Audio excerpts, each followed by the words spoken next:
Amdanga Trinamool Congress INTTUC block সভাপতি মোস্তাক আহমেদ তিনি কিছুদিন আগে বলছেন যে আমডাঙ্গার বিধায়ক রফিকুর রহমান বিজেপির দালাল। তাহলে বিজেপির দালাল কে?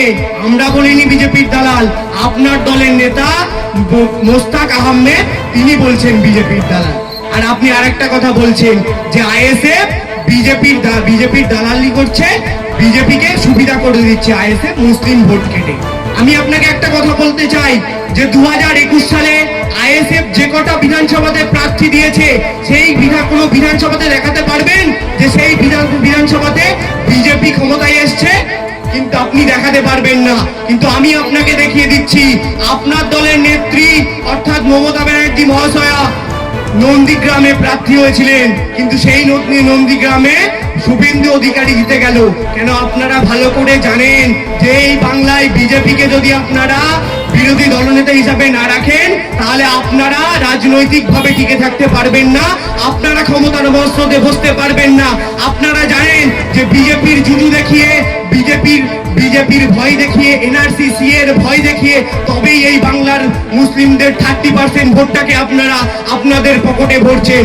আমি আপনাকে আরেকটা কথা বলে দিতে চাই যে আগামী 2026-এ ইন্ডিয়ান সেকুলার ফ্রন্টের চেয়ারম্যান বলে দিয়েছেন পীরজাদা নওশাদ সিদ্দিকী যে আমরা যে কটা বিধানসভাতে প্রার্থী দেব সেই বিধানসভাতে যদি বিজেপি ক্ষমতায় আসে হবে।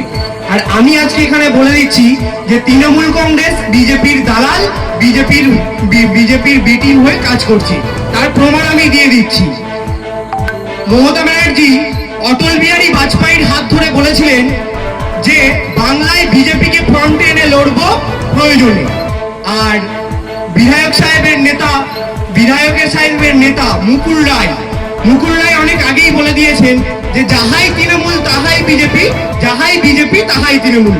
অত দূরেও যেতে হবে না, আমার আমডাঙ্গার মধ্যে আমি প্রমাণ করে দেখিয়ে দিচ্ছি। আমডাঙ্গা তৃণমূল কংগ্রেস আইএনটিটিউসি ব্লক সভাপতি মোস্তাক আহমেদ তিনি কিছুদিন আগে বলছেন যে আমডাঙ্গার বিধায়ক রফিকুর রহমান বিজেপির দালাল। তাহলে বিজেপির দালাল কে? আমরা বলিনি বিজেপির দালাল, আপনার দলের নেতা মোস্তাক আহমেদ তিনি বলছেন বিজেপির দালাল।